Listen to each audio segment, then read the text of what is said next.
첨단이요? 어떻게 해요? 그러니까 왜 첨단이냐는 건가요? 아니면 어느 부분을 어떻게 설명해요? 그러니까 우리가 알고 있는 첨단은 서양식 그 사고 방식을 갖고 있어가지고 첨단 간다고 생각하고 있죠. 네, 그거요. 첨단을 향해 간다고 생각하고 있는데. 간다는 거요? 가는 거요? 앞으로 가는 거요? 앞으로 가는 거죠. 네, 그거 말하는 건데. 거꾸로 했잖아. 우리 뒤로 가야 된다.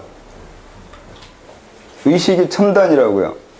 근데 그걸 좀 더 근데 그걸 거꾸로 가는 게 수도라고요. 그걸 그 뜻이 아니라 그건 아닌데 그걸 더 자세하게 더 자세하게요? 어떻게 보여야 돼?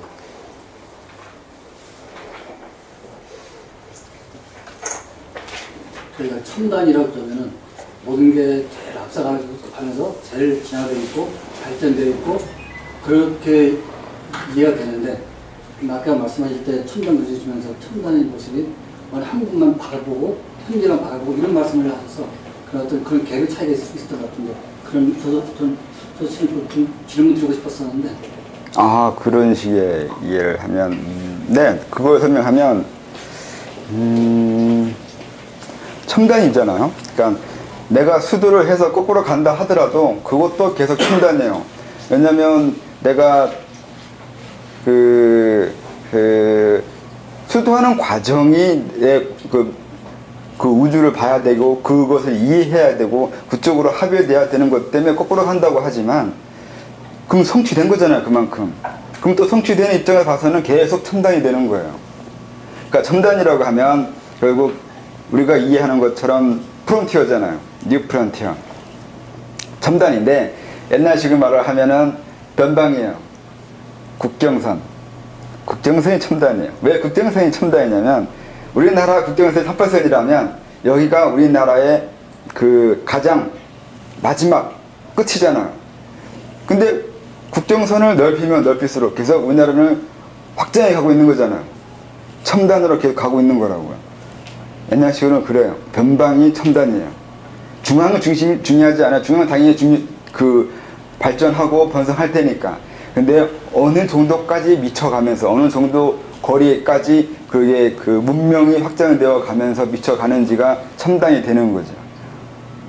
그러니까 서울만 발전하니까 아직은 미개한 거고 부산 저 끝 아니면 저 우리나라 가장 먼 데까지 서울처럼 발전시키는 게 이건 계속 때문에 넘어가는 거고 첨단이라는 게 그 우주에서 우주가 인플레이션 확장을 하면서 확 커진 다음에 은하가 생기고 은하가 생긴 다음에 태양계가 생기고 태양계가 생긴 다음에 지구가 생기고 지구 내에서 그 생명이 생기고 이런 과정이 지구가 생기기 위해서는 태양계가 필요하고 은하계가 필요하고 우주가 필요해요.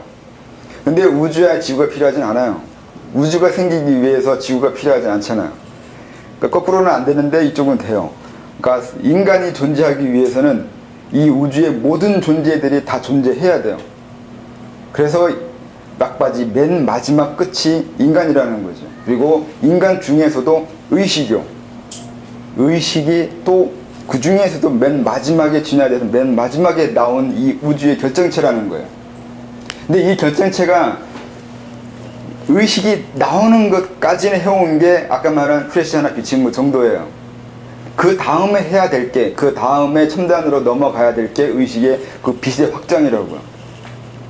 그게 또 다른 첨단이잖아요. 우리가 다음에 해야 될 첨단은 우리가 해야 될 것이기도 하고 이 우주가 해 나가는 것이 그 첨단이에요. 의식이 확장해 가는 과정이 첨단이에요. 그렇게 되면 결국 이 우주의 자천자들이 늘어나는 과정이에요. 그것이 이 우주에 계속 첨단이 되어가는 거죠. 계속 첨단 이렇게 계속 새로워져 가는 거예요. 많이 대단히 맞는 건가? 그러면 우주한테는 뭐가 있는 거예요? 왜냐면 우리가 우주의 일부잖아요. 이 우주가 하는 짓이에요. 우주에 뭐가 이롭냐고 하는 의미는 별 의미가 없어요. 우리 스스로가 우주의 일부, 우주의 대리자인데. 그냥 우주도 의도가 있을까요? 그럼 그대의 의도가 뭐냐고 물어야 된다니까 제 말은. 그 내 의도가 우주의 의도라고요. 왜 그걸 우주의 의도가 뭐냐고 우주한테 물어보면 누구한테 묻는 질문이야 그게. 내가 우주의 최첨단이라는 얘기는 내가 중심인데 그건 지자체한테 물어봐야 되는 문제이지 그 우주 저거한테 물어볼 문제가 아니란 말이에요. 근데 내가 내 존재의 이유를 모르면 이 우주의 존재 이유도 모르는 것처럼 돼버려요. 그런 식으로 첨단이라고 하는 거죠. 그러니까 빙산의 일각이라는 거죠. 그 빙산의 일각이 떠 있기 위해서는 밑에 가라앉아 있는 게 필요해요. 그렇지 않고 떠 있을 수가 없어요.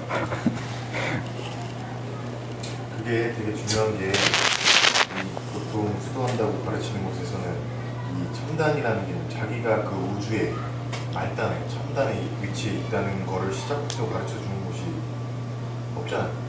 그리고 그게 그렇다고 그게 정말 그게 그런 사실이냐고 물었을 때 그렇게 딱 대답해 줄 수 있는 거는 먼저 간 사람이 아닌 이상 대답해 줄 수가 없잖아요. 그러니까 일종의 이게 굉장히 수도의 기간을 굉장히 단축시켜주는 효과가 있는 건데 그게 그러니까 대단한 그잖아요. 네. 그러니까 인간의 존재 목적도 설명해 주는 것이기도 해요. 그리고 의식이 뭔지에 대한 설명도 되는 거고요. 의식이 중요하잖아요. 의식이 왜 중요한지를 이해하려면 이런 과정을 이해해야 돼요. 이 의식, 인간의 이 의식이 나오기 위해서 그 거대한 우주가 존재한다고. 이 의식이 그냥 나올 수가 없다고요. 네. 그래서 인간이 위대한 건 그래서인 거죠. 그래서 그렇다고 인간이 왜 것이 위대하지 않다는 것이 아니에요. 그들이 없으면 인간의 의식이 없다니까. 자연이 중요해요. 왜냐하면 자연이 없으면 인간의 의식은 진화되지 않아요.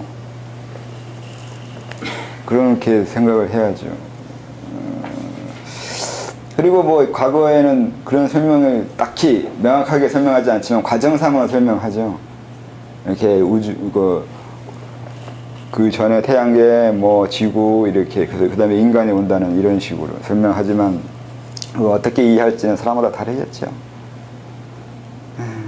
심층 들어가는 것도 이걸 거꾸로 하는 이거의 다른 모습인데 우리가 의식이 있고 심층 의식 계속 심층 의식이 들어간다는 얘기는 그리고 아까 말한 이걸 거꾸로 올라가는 것이 되거든요. 그리고 심층 의식 그 밑바닥에 해당하는 게 우주 의식일 거 아니에요. 그래서 내 심층 의식을 들어가면 인간의 개체 의식에서 인간의 집단 의식으로 가요. 그러니까 집단 의식이 먼저고 그 다음에 개체 의식이 다음으로 나온 거예요. 그러니까 여기서 집단 의식은 인간만의 집단 의식이 아니라 동식물, 광물에 해당하는 이 모든 이 세상에 존재하는 것들의 의식에 해당하는 부분이 밑에 깔려 있어요. 그 밑에 들어가면 또 이제 또 다른 그 밑에 해당하는 의식, 또 다른 심층 의식 이게 점점 이 아까 말한 이거 거꾸로 올라가는 이 의식들 그곳에 들어가는 곳이요. 그래서 그걸 해야 되잖아요. 네, 그걸 하면 좋죠. 해야 된다는 건가? 체득하는 게 목적인데 체득이 잘 안 되고 있어서 어떻게 체득을 해야 되느냐. 네, 그게 자천하는 과정인 거죠. 그게 아까 의식이 확장되어서 넓어지는 것을 또 똑같은 얘기를 그렇게 한 거예요. 넓어진 만큼 심층은 깊어지고 그래서 항상 제가 쓰는 글에 보면 넓어지는 거와 깊어지는 것을 같이 얘기하고 있잖아요. 의식이 넓어진 만큼 또 내 의식은 깊어진 거예요. 더 깊이까지 오고 그 깊이는 다시 거슬러 올라간 것이고 거슬러 올라간 것도 또 그만큼 앞으로 간 것이 돼요. 자체의 진화는 인간의 미래, 우리의 모습은 인간의 미래에 해당해요. 미래의 모든 인간들은 우리가 온 이 과정을 거쳐 가야 돼요. 근데 우리가 그걸 먼저 하고 있는 거죠. 그래서 우리가 첨단을 걷고 있는 거예요. 그런 면에서는 또. 근데 그걸 수천 년 전부터 해주려고 하는 거죠. 이제 깨달은 사람들이 그렇게 가르침을 줬던 것은 어쨌든 갈 길은 이거밖에 없고 이게 중요하고 이게 결국 인간의 미래이기 때문에 이거 얘기하는 거죠.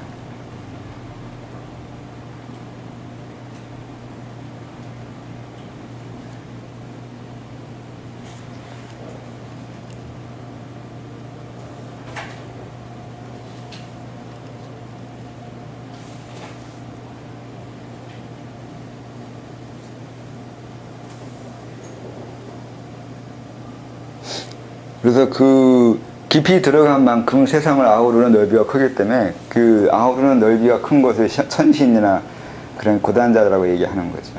그게 그 깊이 들어간 만큼 이 세상에 뭐 근원적인 힘을 제어되거든요. 지금은 내 몸만 제어하지만 내 몸을 넘어가면 남의 몸도 제어되는 거고 몸을 넘어가서 남의 의식, 감정이 제어되는 거죠.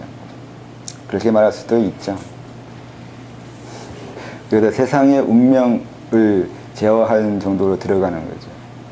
이게 거꾸로 들어가면 그렇게 되거든요.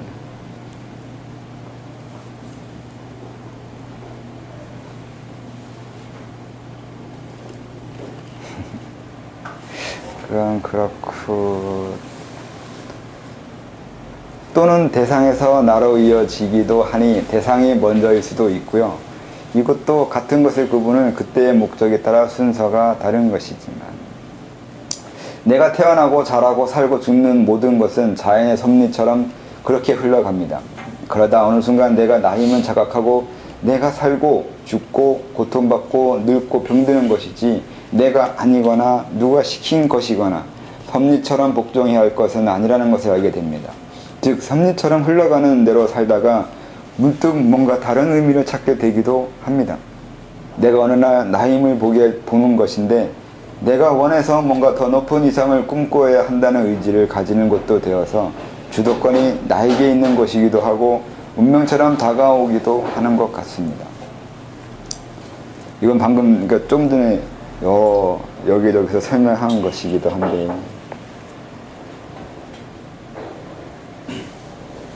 갑자기 자기 자신이 보여지는 것이 이게 의식의 진화를 이루는 사람들이 하는 거거든요. 살기 급급한 거하고 급급한 자기 삶을 보게 되는 건 그만큼 의식의 여유가 생긴 거거든요. 그렇게도 설명할 수 있어요. 비치기 바쁜 빛하고 자기가 자기를 비치는 빛까지도 가질 수 있는 여유가 있는 것하고요. 그 차이가 있거든요. 일반인들, 많은 사람들은 살기 바빠요. 정말 생각하고 살고 있는 건지 살기 위해 생각하고 있는 건지 애매한 사람들도 있어요. 의식이 있긴 한데 의식이 있기 위해서만 있는 그 정도예요. 근데 점점 내면에 힘이 생기면 의식을 보려면 평범한 의식보다 2배에 해당하는 의식이 필요해요. 의식을 되돌아보기 위해서는 그만큼의 역량과 에너지가 필요하거든요. 그걸 하기 위해서 단전을 모으거나 수련하는 첫 시작을 그렇게 하기도 해요. 기운을 모은다는 건 필요한 양의 에너지가 필요하기 때문도 돼요. 어느 정도의 그 에너지가 있어야 내가 날 볼 수 있는 힘이 생겨요. 그런 의미로서 처음에 기를 모으거나 단전을 만들거나 하는 의미도 있죠.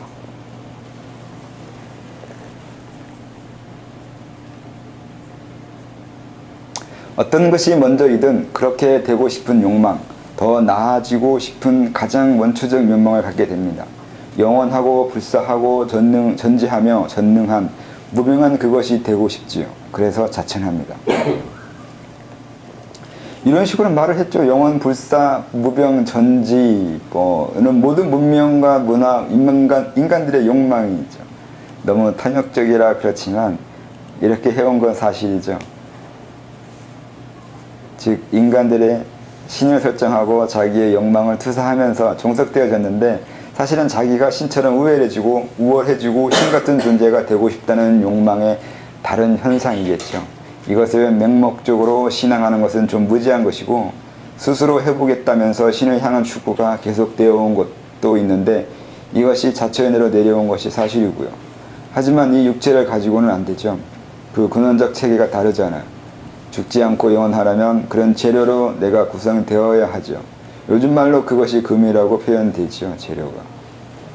그러니까 영원이나 불사 이런 말로 사람들을 현혹시키거나 한 것도 있는데 영원하겠다는 게 단순히 그 육체를 가지고 영원히 살겠다는 의미로 받아들일 수도 있겠지만 자기 존재를 자기가 임의로 정할 수 있는 힘을 가지겠다는 뜻도 돼요.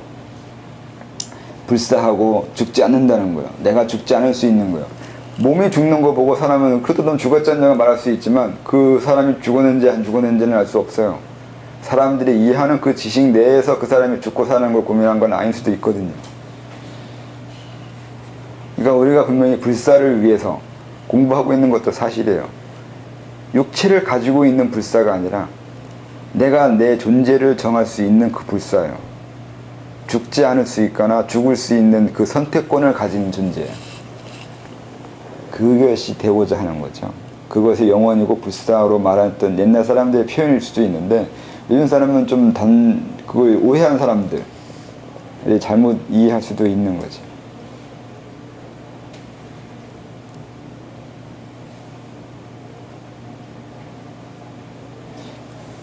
이 금이 무슨 골드 금단이요. 그러니까 재료가 바뀌어야 된다고 하잖아. 그러니까 육체를 가지고 영원할 수는 없어요. 육체는 영혼을 위해 존재하는 것이 아니거든요. 그러니까 영혼을 위해 존재하려면 영혼을 위해 존재할 수 있는 그 무엇으로 내가 변형이 이루어져야 되거든요. 그 시작이 금이라고 하는, 옛날 사람들이 금빛에서 금이라고 하는 건데, 엄밀하게 금이라고 할 수는 없는 건데, 다르게 말을 해야 되는데, 뭐 딱히 말도 없고 하니까, 그냥 금이라고 하는 거죠. 불상을 그런 책으로 한건 그런 것에 대한 형상화, 석가모니 부처 상. 예, 뭐 물질 중에 금이 그나마 제일 영혼에 보이잖아요. 그래서 그렇게 설명한 것도 있고, 실제로 시작할 때 처음에 금빛을 봐요. 금빛 몸을 보는 경우가 많죠. 첫 단계를 넘어갈 때니까 공단이라고 하는 그 계절 넘어갈 때 몸에서 금빛이 나요. 금빛 몸이 만들어지기도 하고요. 실제로 그런 현상이 일어나기 때문에 그런 몸을 표현했을 거예요. 금불상 같은 게. 그 사람들이 실현했잖아요. 실현 안 한 사람들이 그런 거 했을 리가 없죠. 왜 금빛 나냐고 물어보면 글쎄요. 금빛 나는 거 어떻게 해야 되나.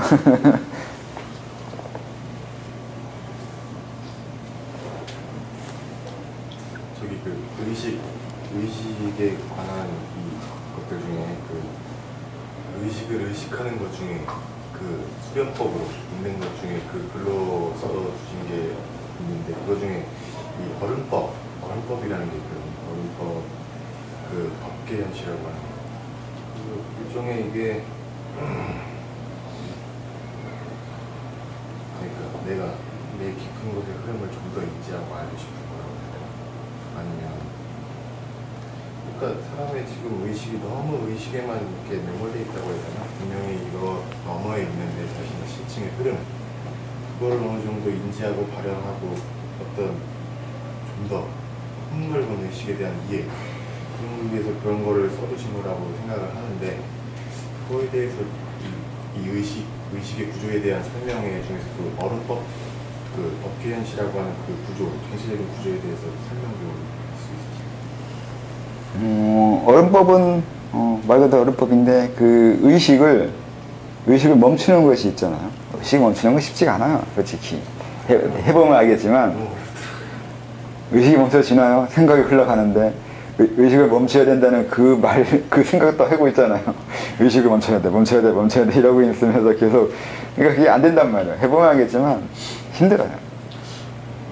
여기서 한번 잠깐 나중에라도 공부하는 사람으로서 한번 질문이 필요한 것 같아요. 의식하고 생각의 구분이 어떻게 돼요? 의식하고 생각의 구분은 다르죠. 하는 부분이 달라요. 그러니까 동양식을 말하면 의식을 깨어있게 의식이란 것이 있게 만드는 장부가 있는 거고 생각하게 하는 장부가 있고 그렇게 설명이 돼요. 옛날 사람들이 그렇게 설명했어요. 그러니까 의식이 있게 하는 건 신장이 하고 생각은 미장이 하고 비위가 하고 그런 식으로 할 수도 있어요. 아니면 혼을 간이라고 했으면 그 생각에 일어나게 하고 계속 변하게 하는 의식도 변하거든요. 계속 전환을 하는데 이 의식 저의식 이게 변해가는 걸 간이하거나 아니면 좀 더 감정적으로 표현되어 있거나 좀 더 의식이 집중되게 들어가면 폐가하거나 이런 사람 다 구분했는데 요즘은 구분하면 복잡하거든요. 그래서 구분 안 하는데 그러니까 어른법처럼 그냥 멈춰버린다는 게 연습을 해보면 그러니까 이것도 연습을 할 필요가 있어서 그러는 거예요. 해보면 단순히 의식을 멈추겠다는 게 아니라 이거 구분할 수 있게 하려고요. 의식이 의식이 이렇게 쭉 흘러가는 그 무엇이 있고 흘러가는 거기에서 생각이 또 올라가는 의식도 있어요. 그러니까 모니터가 있고 모니터 위에 글자가 있어요. 이건 다르잖아요, 서로. 이 의식도, 우리 의식도 그래요. 모니터가 켜져 있는 걸 그냥 의식 켜 있는 거예요. 각성이라고 해요. 각성 상태에 있는 거잖아요. 그러니까 우리 몸에 의식을 각성 상태에 있게 하는 곳이 있고 글자 흘러가는 거예요. 글자 있는 거예요. 그러니까 생각을 하고 있는 거예요. 그걸 하게 하는 장부도 있고 그것도 있고 이게 구분되어 있어요. 이게 대다수는 그냥 생각과 의식을 구분을 못할 것 같아요. 못하죠. 안 해봤으니까. 그렇게 앉아가지고 자기 생각이나 의식을 들여다보면서 이게 의식이고 저게 생각이고 이런 걸 안 하잖아요. 보통 의식 그러면 생각하고 그냥 같이 묻어가지고 나니까 엄밀하면 다른 건데. 네, 철학자도 그걸 헷갈려하고 있잖아요. 사람이 그냥 철학은 요즘에 언어라고 하는데 언어가 아니에요. 이미 언어가 우리의 사고나 관념체계를 다 지배하고 있다고 그러는데 그렇지가 않아요. 언어에 없는 곳이 존재해요. 언어가 없다고요. 그냥 깨어 있다고요. 각성되어 있다고요. 언어가 흘러가지 않아도 생각하지 않아도 우리는 눈 뜨고 있을 수 있고요. 뭔가를 인지할 수 있어요. 무의식하고 의식. 그러니까 우리는 언어로 존재하고 있는 게 아니에요. 언어로 사고가 만들어지고 자아가 형성되는 게 아니죠. 서양인들 말하는 것처럼. 언어 이전에 있어요. 그걸 하기 위해서 얼법도 연습하는 거예요. 단순히 멈추자가 문제가 아니라 멈췄다는 것이 아니라 멈춰지는데 멈춰지기 위한 과정들이 있어요. 멈추려고 하는데도 어딘가에 생각이 흘러가고 있어. 그 희한해요. 그 모니터에 겉에만 이게 진하게 글자가 지나가는 게 아니라 희미하게 지나간 저쪽에 분명히 글자가 또 지나가기도 해요. 생각에도 높낮이가 있어요. 그것도 알아야 할 거 아니에요. 자기 어딘가에서 또 생각하고 있다는 거예요. 이 의식으로만, 표면의 의식으로만 생각하고 있는 게 아니라 표면 깊이, 또 다른 깊이에서 생각이 흘러가고 있다는 것도 알아내야 돼요. 그러려면 결국 또 연습을 해봐야 돼요. 그것까지 멈춰보는 것도 있어요. 그래도 그것도 멈췄는데도 또 생각을 하고 있어요. 어딘가 생각하고 있어요. 근데 언어가 아닌데 분명히 뭔가는 이해하고, 인지하고 있어요. 그것도 있어요. 희한해요. 이거 해봐야 된다니까요. 해봐야 자기 의식이 어떻게 구조되어 있는 거고, 내 안에, 자아든 의식이든 간에 이게 복합적이고 중충이라는 거예요. 이거 어느 부분을 쓸지도 그래도 고민할 수 있어요. 어느 부분을, 그러니까 이걸 보면, 알면 다룰 수 있어요. 그 다루는 것도 연습하는 거예요. 그러면 나중에 그래서 심층을 넘어가거나 무의식으로 넘어가는 것도 이해하게 돼요. 무의식이 움직이고 있다는 걸 감지할 수 있어요. 그리고 그렇게 되면 무의식을 이용할 수도 있고요. 그렇게 자기 내면 속으로 들어가는 걸 연습되는 거예요. 그렇게 되면 보편적 의식으로 넘어가요. 그럼 법계로 넘어가기 시작하는 거죠. 내 의식만 있는 게 아니라는 걸 알게 되거든요. 생각할 수밖에 없는, 생각이 강요된다는 것도 있어요. 이게 재밌는 개념이에요. 생각을 내가 하려고 하는 게 아니라 생각이 강요되고 있어요. 즉 체면 같아요. 어딘가에서 내가 그 생각을 하도록 계속 밀어붙이고 있는 힘이 있다는 걸 느낄 수도 있어요. 외부에서 생각이 들어와요. 계속 뭔가가 이걸 생각하기 싫은데도 머릿속에 생각하고 있어요. 내 생각은 아니라는 걸 나중에 알게 돼요. 생각이 강요되고 있다고요. 그러니까 그건 연습을 해봐야 돼요. 자꾸 자기 앉아가지고 명상을 하든 뭐 하든 연습을 하고 어른법도 연습해보고 멈춰보려고 하고 해보려고 하고 하다 보면 자기 자신에 대해서 많은 걸 이해하게 돼요. 그런 걸 해봐야 자기를 해체할 수 있어요. 어디까지 나고 어디까지 내가 아닌지, 어떻게 내가 나를 다룰 수 있는지, 그런 거. 그러면 감정도 하게 돼요. 감정도 의식과 비슷해요. 감정도 그냥 감정이 있는 게 아니라 의식처럼 우선 감정이, 각성된 감정이 있어요. 그냥 감정, 마음이라고 해야 되나? 그냥 딱 있는 것이 있어요. 의식처럼 흘러가고 있는 그 감정이 있고 일어나고 있는 감정도 있고 그래요. 그리고 이 감정도 중증이 있어요. 여러 가지가 한꺼번에 복합적으로 있기도 해요. 의식하고 똑같아요. 감정도 좀 더 찾기가 어려워서 그렇지 분명히 감정도 의식처럼 그렇게 움직이고 있어요. 그거에 찾아내면 이제 여러 가지를 할 수 있어요. 사전제도 있고 귀신이 있는 것도 다 느낄 수 있어요. 왜 느끼냐면 그들도 하나의 감정이거나 의식이거든요. 다른 의식이 내 옆에 있는데 내가 모른다는 건 내가 어벙한 거예요. 왜냐면 그것도 의식인 거고 서로 한 공간에 있는 한 이 공간으로서 서로 하나로 돼 있거든요. 내 의식이 있는데 내 의식 위에 다른 의식이 있다는 걸 느끼게 돼버려요. 그건 자기 의식을 본 자만이 할 수 있어요. 그건 자기 감정도 마찬가지예요. 내 감정을 본 자만이 다른 사람의 감정이 흘러다니거나 있다는 걸 느끼게 되는 거죠. 그래요. 그래서 그런 걸 모른다거나 타전제를 모른다거나 인정하지 않는 건 공부를 이상하게 한 것이 돼요. 이건 투시나 영안 뭐 이런 거하고 아무 관계가 없어요. 그냥 자기 관찰이에요. 자기 내면에 대한 이해일 뿐이에요. 내가 날 이해하기 때문에 다른 사람의 움직임을 이해할 수 있는 거예요. 그래서 항상 나로부터예요. 나로부터 날 아는 만큼 다른 사람도 알 수 있어요. 그리고 내 내면을 들여다보고 있으면 많은 것이 보이거든요. 나중에 그때 가만히 보고 있으면 내 머릿속이나 내 어딘가에 어떤 형상이 뜨기 시작하고 어떤 생각이 흘러가기 시작해요. 그래서 내 안을 보고서 외부에 누가 있는지 알 수 있는 거예요. 외부를 보고서 누구인지 보는 게 아니라 내 안의 흐름을 보고서 외부의 흐름을 이해하게 돼요. 끝까지 자기만 봐도 외부가 다 보여요. 그런 묘한 현상도 있어요.